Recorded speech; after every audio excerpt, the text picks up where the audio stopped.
السلام علیکم دوستو، میں ہوں زوار حسین کامریڈ۔ آج ہم یوم آزادی جو کہ ڈائمنڈ جوبلی جشن آزادی ہے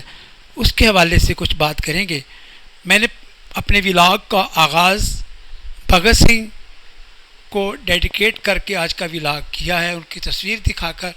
بھگت سنگھ بیسیکلی ایک فریڈم فائٹر تھے جن کے بارے میں نوجوان نسل بہت کم جانتی ہے۔ وہ لائل پور کے قریب جڑا والا کے ایک گاؤں بنگے والا میں پیدا ہوئے تھے، اور انہوں نے انگریزوں کے خلاف جدوجہد کی تھی، اور اس کے بعد ان کو پھانسی کی سزا دی گئی تھی۔ ان کی جدوجہد پہ آپ کو کسی اگلے ولاگ میں بات کریں گے آپ سے۔ تو اس وقت ہم بات کرنا چاہتے ہیں جشن آزادی کی۔ دوستو، دیکھنا یہ ہے کہ جشن آزادی جو اتنے جوش و خروش سے منایا جاتا ہے، سڑکوں پہ، گلیوں میں، چھتوں پہ پرچم لہرائے جاتے ہیں، اور ملی جذبہ اور قومی جذبہ اور حب الوطنی کا جذبہ دیکھنے کو ملتا ہے۔ کیا یہ قیام پاکستان کے فوراً بعد بھی ایسا ہی تھا؟ تو اس کے لیے ہمیں تھوڑا ماضی میں جانا پڑے گا دوستو۔ تو جب ہم دیکھتے ہیں ماضی میں تو ہمیں یہ بات واضح طور پہ نظر آتی ہے کہ پاکستان کے قیام کے فوراً بعد اس طرح جشن آزادی نہیں منایا جاتا تھا۔ یہ تاریخ میں بھی موجود ہے، اور کسی حد تک میں ایک دور میں عینی شاہد بھی ہوں۔ جب میں نے ہوش سنبھالی تو اس وقت پاکستان کو بنے ہوئے 15 سال ہو گئے تھے۔ تو اس زمانے میں ہوتا یہ تھا کہ 14 اگست کے دن سرکاری چھٹی تو ہوتی تھی، لیکن دفاتر سرکاری بند ہوتے تھے۔ باقی جو ہے یہ گلیاں، بازار، محلے، عام دکانیں کھلی ہوتی تھیں، اور اس طرح جوش و خروش نہیں ہوتا تھا۔ البتہ ریڈیو پہ پروگرام، ان زمانے میں ریڈیو ہی تھا، ٹی وی نہیں تھا، ریڈیو پہ پروگرام نشر ہوتے تھے۔ تو میرے گھر میں بھی ریڈیو تھا۔ جو زمانہ طالب علمی لڑکپن کی بات کر رہا ہوں، کیا میں پاکستان کے 15-20 سال کے بعد کے عرصے کی، یا آپ 60 کی دہائی کے بعد 70 کی دہائی کا آغاز کہہ سکتے ہیں۔ تو میری والدہ جو تھی وہ چونکہ ہجرت کر کے آئی تھی امرتسر سے پاکستان میں، تو جب بھی یوم آزادی آتا تو مجھ سے وہ پوچھتی کہ آج کتنے سال ہو گئے بٹوارا ہوئے پاکستان کے قیام کو؟ تو میں ان کو بتاتا کہ آج 22 سال ہوئے ہیں، 23 سال ہوئے ہیں، 25 سال ہوئے ہیں۔ وہ مدت سننے کے بعد گمسم ہو جاتی، اور اس کے بعد ایک سوچ میں گم ہونے کے بعد پھر اپنی وہ کہانی، جو دکھ بھری کہانی تھی، اپنا دیش چھوڑنے کی، اپنا ملک چھوڑنے کی، اپنا گھر چھوڑنے کی، اپنوں کو چھوڑنے کی، گلیاں محلے چھوڑنے کی، اس کے بعد وہ روتی۔ اور اس طرح سے جشن کی بجائے یہ ایک سوگ کا دن، ایک طرح سے سوگ کا دن ہوا کرتا تھا۔ یہ صرف میرے گھر کا سین نہیں تھا دوستو۔ جب محلے میں جاتے تھے، چوکوں چراہوں میں بیٹھنے والے جو ہم سے سینئر بزرگ تھے، جنہوں نے قیام پاکستان بنتے دیکھا تھا، جو اس کا حصہ تھے، جو ہجرت کر کے آئے تھے، یا جنہوں نے یہاں رہتے ہوئے قتل و غارت دیکھی تھی، ان سے بات کی جاتی تو وہ بھی بڑے دکھی انداز تھے۔ جب ان سے ہم بات تو نہیں کر سکتے تھے، لیکن ان کی باتیں سنتے تو یہی کیفیت نظر آتی ہے، ایک دکھ کا سما، ایک درد کا سما، بچھڑے ہوں کو یاد کرنے کی باتیں۔ اور وہ یہی کہا کرتے تھے کہ قیام پاکستان سے پہلے ہم اپنے گاؤں میں، اپنے ملک میں، اپنے شہر میں، اپنے محلے میں بہت ہی باہمی بھائی چارے کے ساتھ رہا کرتے تھے۔ ہم میں کوئی ایسے تنازعات نہیں تھے۔ بہرکیف یہ ایک سیاسی باتیں جو ہیں، اس کے کیا حالات و واقعات تھے، اس پہ تو ایک بہت تاریخ لکھی گئی ہے، لکھی بھی جا رہی ہے، لیکن عام لوگ، گلیوں محلوں والے جو تھے، ان کے علم میں یہ باتیں نہیں تھیں کہ قیام پاکستان کیا ہے، نظریہ پاکستان کیا ہے، مسلم لیگ نے کیا کیا، کانگریس نے کیا کیا، گاندھی جی نے کیا کیا، بابا قوم محمد علی جناح نے کیا کیا۔ وہ تو یہ عام لوگوں کی رائے تھی کہ ہم نے قتل و غارت ہوتے دیکھی۔ تو احباب، یہ جو جشن آزادی آج ہم سڑکوں، گلیوں، بازاروں میں دیکھ رہے ہیں، سرکاری چھٹی کے ساتھ ساتھ پرائیویٹ چھٹی بھی ہے، دکانیں بند ہیں اور بازار بند ہیں، اور لوگ جشن آزادی منا رہے ہیں۔ تو دوستو، اس کا آغاز جو ہے یہ جنرل ضیاء الحق کے دور میں ہوا تھا۔ میں اس وقت، میرا زمانہ طالب علمی تھا، اور ایک ہوش مند اسٹوڈنٹ تھا، سیاسی ایکٹیویٹیز کا بھی حصہ تھا۔ شہید ذوالفقار علی بھٹو کو 1979 میں جوڈیشنل مرڈر کرنے کے بعد ان کا ملک میں آزادی کا جشن جو ہے اس کی تیاریاں کی گئی ایک پلان کے تحت، چونکہ بھٹو صاحب کی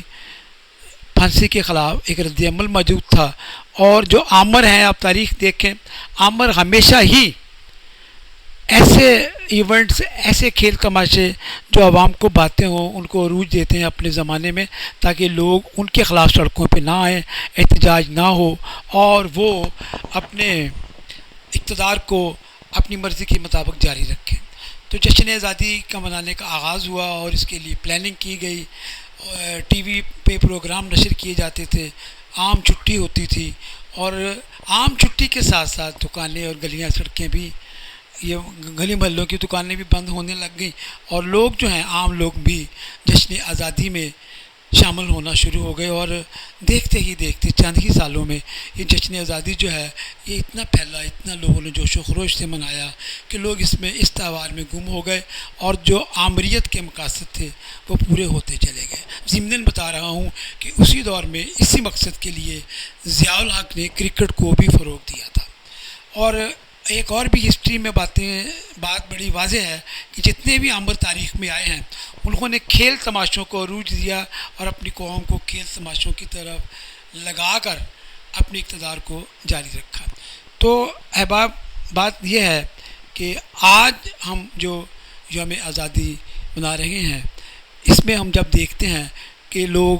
بچے، نوجوان خاص طور پر سڑکوں پر سائلنسر اتار کر آتے ہیں، وہ ایک جو نیا باجا نہیں ہے، یہ ضیاء الحق کے دور سے ہی جس طرح ضیاء نے ڈیموکریسی کی پوں پاں کی تھی، اسی طرح یہ پوں پاں کرنے والا جو باجا ہے یہ سڑکوں پہ بجاتے ہیں۔ جو شرفا ہیں وہ اب اپنی فیملی کو لے کر، کم از کم وہ لوگ جو ان کے پاس گاڑیاں نہیں ہیں، جو اوپن ٹرانسپورٹ میں جاتے تھے، پیدل جاتے تھے، وہ اپنی فیملی کو لے کر جانے سے ڈرتے ہیں، چونکہ ہمارے جو نوجوان اس روز حال کرتے ہیں جشن آزادی کے دن اپنے فیملی کے ساتھ آئے ہوئے لوگوں کا، بچیوں کا، خواتین کا کچھ احترام نہیں ہوتا، اور اس طرح کے بیروب بدل کر ڈرامے کیے جاتے ہیں، سڑکوں پہ ناچ گانا ہوتا ہے۔ یہ ساری باتیں ٹھیک ہیں، نوجوانوں کو اپنے جوش کا اظہار کرنا چاہیے، لیکن یہ کیوں ہے؟ بیسیکلی یہ اس لیے کہ نوجوانوں کو ایک فرسٹریشن ہے، جو آج کے دن ایک ہجوم جب باہر آتا ہے، موب باہر آتا ہے، تو وہ ایک ریوڑ کی طرح ان کو آزادی ملتی ہے، کیونکہ ان کو پوچھنے والا ہجوم کو پولیس بھی کنٹرول نہیں کر سکتی۔ ایک لا اینڈ آرڈر کے جو انفورسمنٹ کے جو ادارے ہیں وہ ایک حد تک ان کو کنٹرول کرتی ہے، لیکن اس کے بعد وہ شترے بے مہار کی طرح بازاروں، شہروں، سڑکوں، ایون کہ چھوٹے شہروں میں بھی جشن مناتے ہیں، میوزک پر ناچتے ہیں، چونکہ اس لیے کہ وہ کلاس جو سڑکوں پہ ناچ رہی ہوتی ہے، گا رہی ہوتی ہے، بےہودگی، بدتمیزی جس کو ہم کہتے ہیں، وہ کر رہی ہوتی ہے، لیکن وہ اپنے تئیں اپنی آزادی، ایک دن کی، ایک رات کی آزادی، چند گھنٹوں کی آزادی منا رہے ہوتے ہیں کہ اس دن نہ تو وہ قانون کی گرفت میں آتے ہیں، ادروائز یہ تمام جو ثقافتی چیزیں ہیں یہ اشرافیہ ہی اپنے پرفضا مقامات پہ، ہوٹلوں میں، شاندار ہالز میں، اپنے گھروں میں محفل موسیقی، ناچ گانا سب کچھ کرتے ہیں، لیکن ان لوگوں کو سال میں ایک دن ایسی کلاس کے لوگوں کو جو فرسٹریٹ ہوتے ہیں ان کو فرسٹریشن دور کرنے کا ایک موقع ملتا ہے، جس کی میں قطعی سپورٹ نہیں کرتا، لیکن جب ہم ان کو دیکھتے ہیں تو کرتے بھی ہیں، لیکن کاش ہم اس پہ غور کریں۔ اب آتے ہیں ڈائمنڈ جوبلی جشن آزادی پہ۔ تو دوستو، ہمیشہ کی طرح ہم نے کوئی فکری کام نہیں کیا، ڈائمنڈ جوبلی پہ قوم کو، خاص طور پہ جمہوری جو جماعتیں ہیں، جس میں میں پاکستان پیپلز پارٹی کا خاص طور پہ ذکر کروں گا، اور اب تو مسلم لیگ نون جو ہے وہ بھی ایک ڈیموکریٹک پارٹی ہے، اسی طرح عوامی نیشنل پارٹی ہے، جمعیت علماء اسلام ہے، ایون کہ پاکستان تحریک انصاف بھی ایک ڈیموکریٹک پارٹی ہے۔ تو ان پارٹیوں کو 75 سالہ تاریخ کو مد نظر رکھتے ہوئے ایک تناظر، ایک پرسپیکٹو قوم کے سامنے اپنی اپنی جماعت کا پیش کرنا چاہیے تھا، ایک ریویو ہوتا ہے کہ سیاسی جماعتوں کا کیا رول رہا ہے اور آنے والے سالوں میں ہمارا کیا رول بنتا ہے، لیکن بدقسمتی سے ہماری قوم فکر و شعور، دانش سے محروم ہے۔ ہم پوں پاں کرتے باجے میں جشن منانا زیادہ پسند کرتے ہیں، اور ضیاء الحق کے اس مشن کو آگے بڑھا رہے ہیں جس میں کوئی فکر نہیں، کوئی اپنے ملک کی تعمیر کے لیے کوئی سوچ نہیں، کوئی آئیڈیا نہیں، کوئی خیال نہیں، کوئی پلاننگ نہیں، بس سڑکوں پہ جھومتے جامتے ہم نے جشن بنا کے تھک ہار کر سو جانا ہے، اور پھر اگلے سال کے لیے ہڑبونگ مچانے کے لیے سڑکوں پر آنے کے لیے تیار ہونا ہے۔ تو آپ سب دوستوں کو میری طرف سے جشن آزادی مبارک ہو۔ اپنا بہت خیال رکھیے اور میری باتوں پہ غور بھی کیجیے۔ بھگت سنگھ کے نام چونکہ یہ ولاگ ہے، اس لیے بھگت سنگھ کو لال سلام۔